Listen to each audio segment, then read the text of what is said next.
Hi everyone, welcome to Soulprint. Thank you very, very much for being here. If you saw Monday's video with Marcus giving us an update on Georgia, I mentioned in that one that I was going to be doing a channeling. I had gotten a request from a light worker wanting to know what all we can do. Is there more that we can do? What should be aware of, not aware of, etc. So I said that I would be releasing that video today. You're seeing it on Wednesday. This video is also going to be uploaded into my Soulprint Insights channel. If you're looking for more spiritual content, there is a link in the description box below to Soulprint Insights. And that one is specifically geared to everything that you can think of, everything from, what happens in death to energy vampires to just basic spiritual understandings. There's some crystal stuff in there. There's some pendulum stuff in there. So if you haven't given it or not aware of it, I invite you to go check it out. There's some really interesting stuff on there. Okay, so we're going to find out, we're asking Spirit to help us understand what we can do as light workers to continue to aid and even amplify the light that is so desperately needed, not just in the United States, but globally. So let's take a look at that. But before I do that, when I was talking to Marcus sort of after we recorded the video, and I was talking about doing this video, he said that, we often disregard um, sort of our local government, and that in many ways they really do impact our day-to-day quality of life, right? Because you're talking about the sheriff, you're talking about the schools, you're talking like all that kind of local stuff. And so one of the things that he suggested, I think it's a really, really great piece of advice for everyone, is to just sort of get to know who these people are who are holding these offices. Pay attention to the local elections, because they have a huge impact, as I said, on the day-to-day lives that you all lead, that we all lead. Um, and we said get to know them, phone them up, stop by their offices. And I think it's a really, really good idea. Certainly, and all states, but certainly people in red states who can connect with these people and just let their concerns, etc., be known. All right. Thank you for that, Marcus. Let's get cracking here, shall we? Spirit.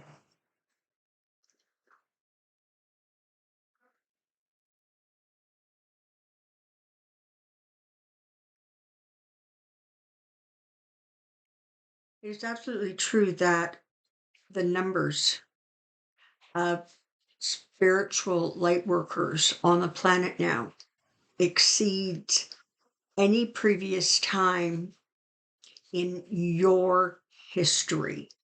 So we're not talking about previous civilizations, talking about this one now.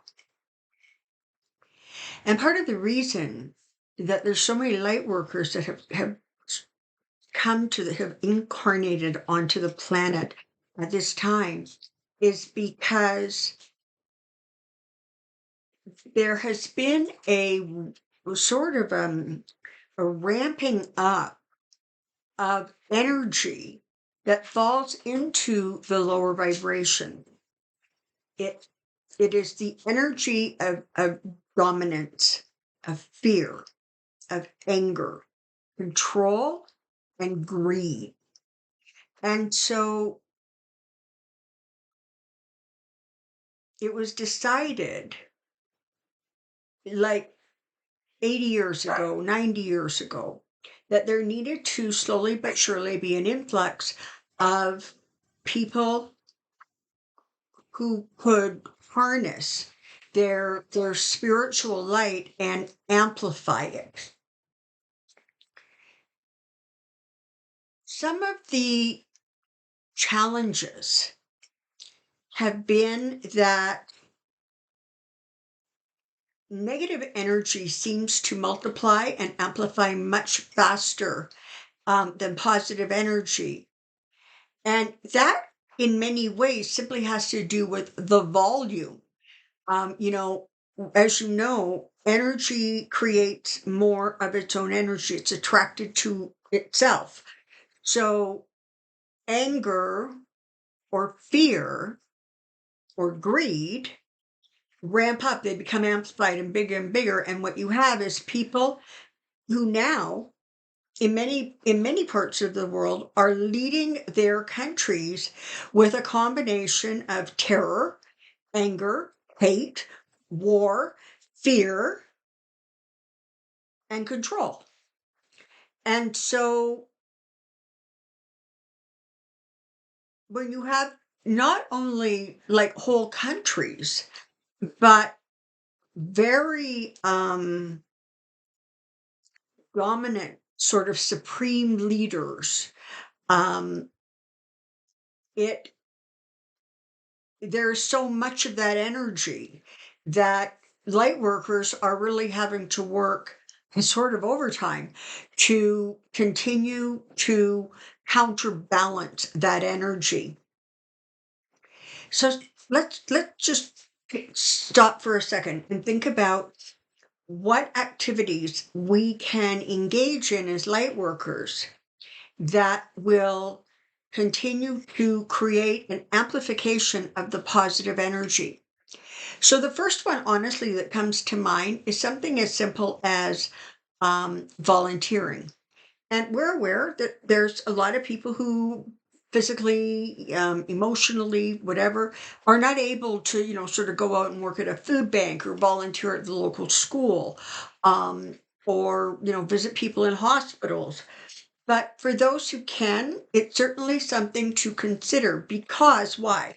Well, because when you do something like that, first of all, it is selfless, right? So you're not doing it for your own personal glory. You're doing it to help somebody else. And that power is huge. Not only that, but when you do that, it helps you feel really good inside and really happy, and that creates more endorphins. And what does that do? That magnifies and it spreads. So that's one thing. Meditation, whether it is the quiet sort of sitting in one place and just receiving information or sending out light, from a sort of a still meditation, that's very effective. But as is a walking or a waking meditation. So this is where you are sort of busy doing something else, but you're receptive because whatever it is you're doing is not really occupying your mind. Things like taking a shower. For some reason, people get a lot of information when they're taking a shower. Um, Things like, ironing the clothes, washing the dishes, just taking a walk. It sort of allows, I mean, you don't need to concentrate on walking when you're walking. So what it does is it opens up a space where you are then able to send and receive information. So that's always a really effective way to amplify that positive energy.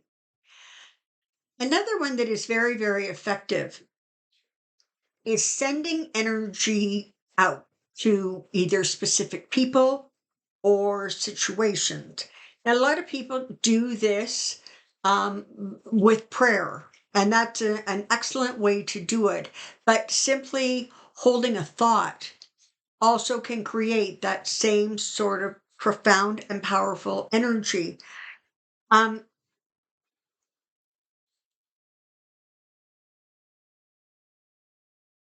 Connected to that.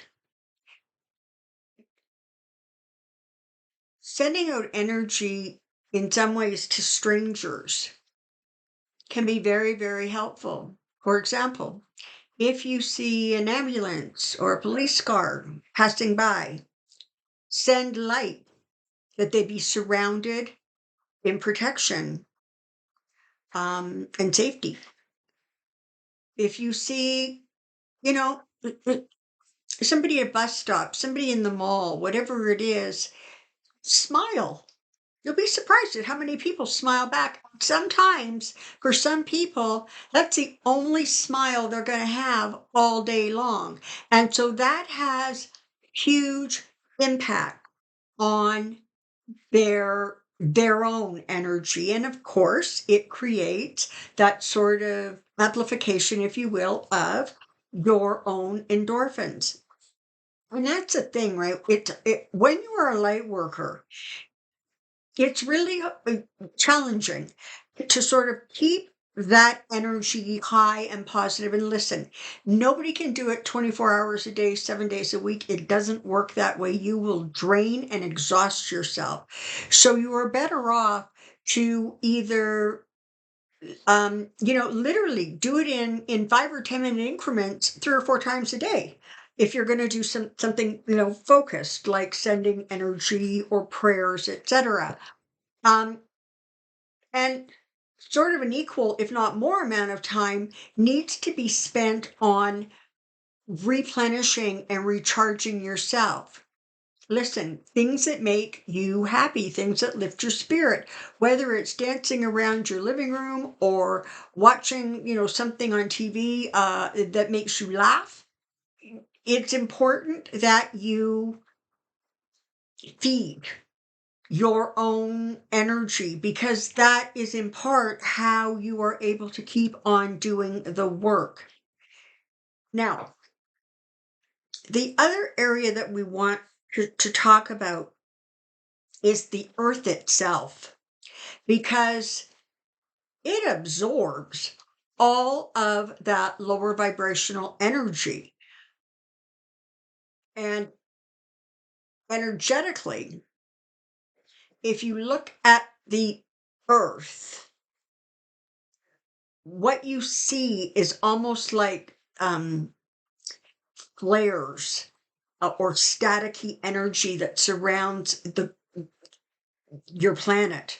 And that is that sort of negative energy that is the earth is forever trying to release it and let it go. So one of the things that is really helpful is to just spend a couple of quiet minutes every day sending love and calming energy and gratitude to the planet earth, to the sky, to the water, the oceans, because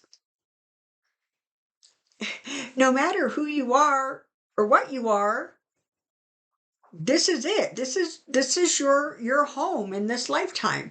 And you want to be mindful of taking care of it, um, and sending it your ongoing gratitude. We're going to sort of avoid or just not talk about in this particular visit about sort of good earth things. So whether you're talking about recycling or alternate energies or um, et cetera, et cetera, et cetera, because you all know what they are. Some people are able to do more, some can do less, but everybody can do something. Something as simple as changing your light bulb is helpful.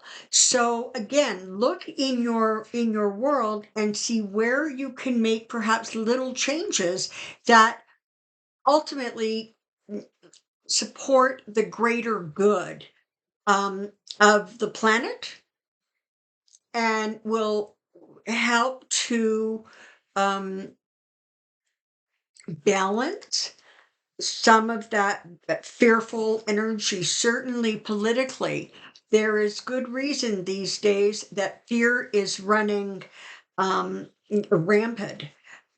You've got stuff going on where you have leaders who are just bullying the world. You have stuff going on where people are being intimidated and other leaders are sort of allowing themselves and by extension their country to be bullied.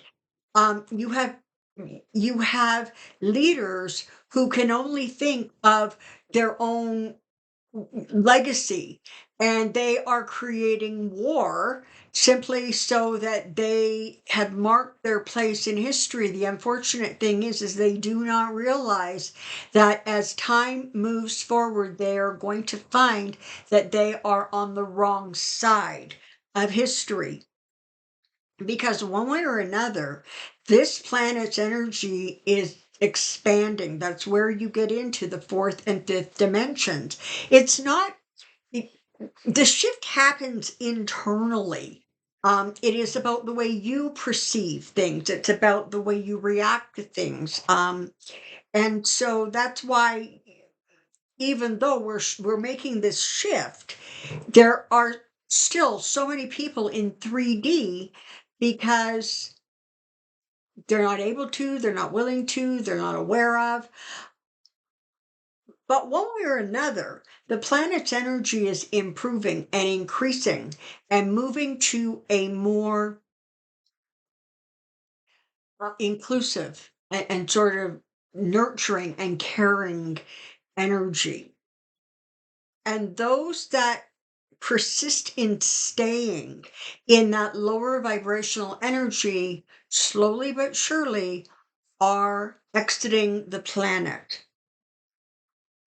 But this is not a finger snap. Look at it this way. Your planet has been in 3D energy for centuries. And it doesn't just flip. It's a process. As you all are fond of saying, it's not a sprint. It's what is a relay? You know what we're trying to say. Um,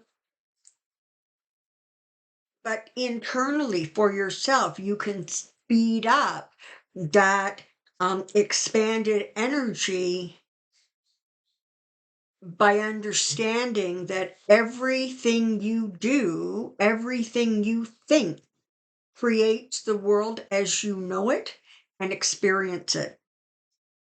That is also the work of a light worker, not only for themselves personally, but to amplify that energy and send it outward so that those who are able and willing to receive will receive.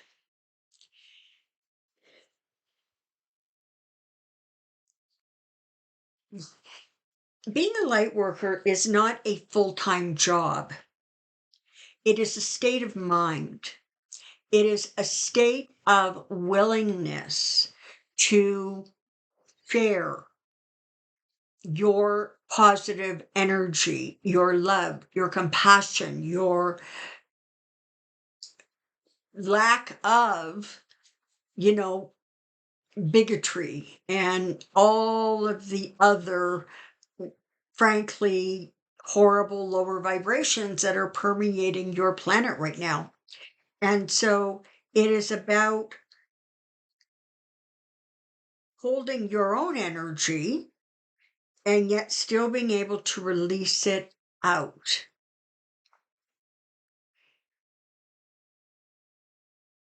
But understand it, this is not 24/7. I mean, internally for yourself, you can do that, but you cannot exhaust yourself by expanding it all the time because you will find that you aren't getting replenished enough yourself. And so then your ability to harness that energy and send it out um, is, it's lowered, it's minimized. But understand, it is the actions and the thoughts that create the light work. And then from there, you determine what in your world you can physically do. And certainly in the political realm, you're talking about things like, uh, you know, encouraging those who are doing what you want them to do and discouraging those who are not.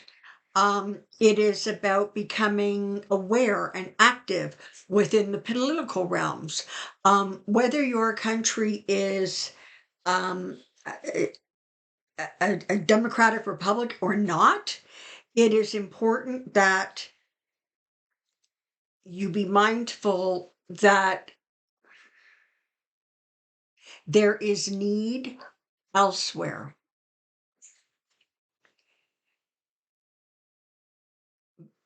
When it comes right down to it, light workers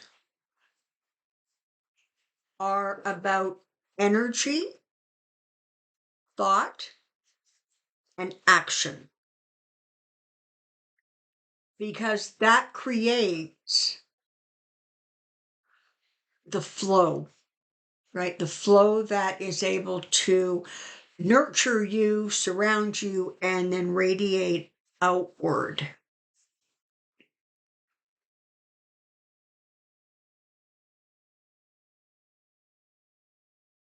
There is a lot of talk about the soul within the body. But we would like you to think about the fact that your aura is a representation of your soul. When you leave the planet, when you surrender your body, that body no longer has an aura. It is your energy. It is your soul. And so for anybody who is either able to see auras or, has seen pictures of them or has studied it, you'll know that the auras shrink and expand. They change color, they change shape. Um, that's that energy that you're sending out. It's not internal within the body. It is a reflection of what is internal. And this becomes the outward expression of it. So paying attention to your own sort of moods and energy and doing for yourself what you need to do to keep yourself centered and balanced and strong and healthy is a huge, huge part of creating that continual energy flow. We're not exactly sure how it got interpreted that the soul was this sort of little piece of you that was somewhere deep inside your body. It's not.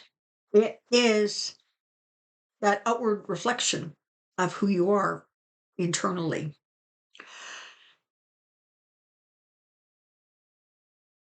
We hope that this has given you some ideas, some thoughts, and will help you um, as you go forward. One of the most powerful things that you can do is keep your own thoughts stable. You can't be happy all the time, but alternatively, you can't be sad all the time either. So it's about that balance. It's about resting when you need rest. It's about going quiet when you need quiet.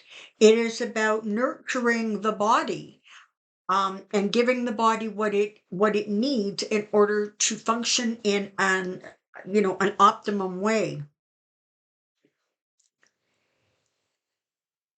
The other thing that we would like to remind you of is that you are not alone on this planet. You have helpers from other dimensions. You have helpers um, that are spirit. You have helpers that are angelic.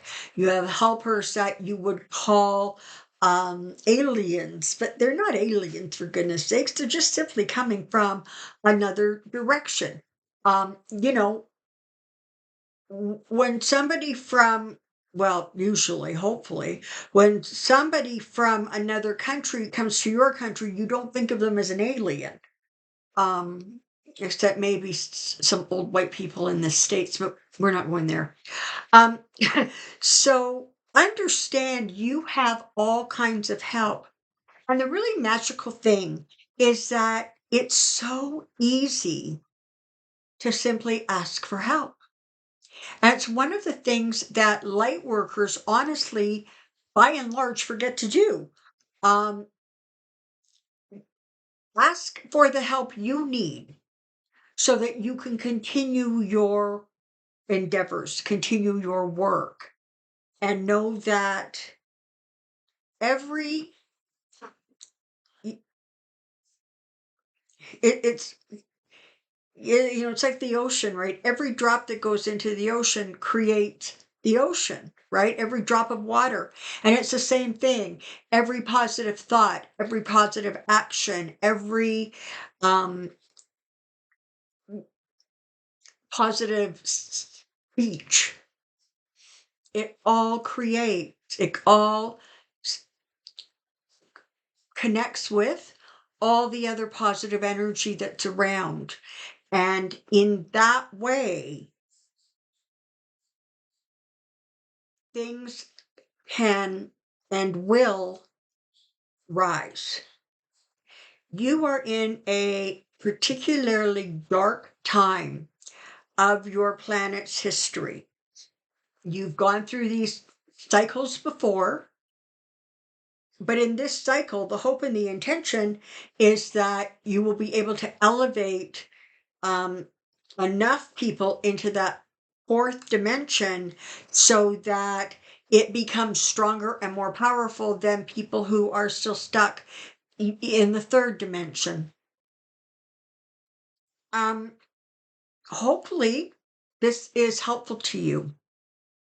We are always available to assist you, um, to answer your questions, to give comfort, support, and energy when we're asked.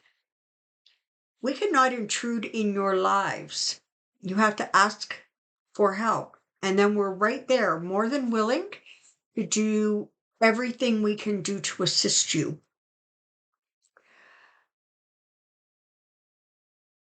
And to understand that a significant amount of our work through the channel has already found its home in her other channel, in that Soulprint Insights channel. That is our work. That represents the messages that we bring to you.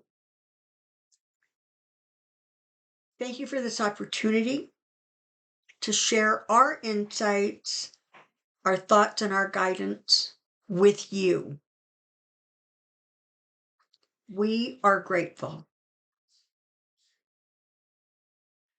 That is it for now. Okay, so that's what we know right now, right? I hope that was helpful. As I said, it's going to go on this channel and the tarot channel and the insights channel. Um, you may need to listen to this a time or two. There's a lot of information, and I know that you're going to absorb what you need and go back to it and absorb something different. Until next time, take care. Be well. We'll see you soon.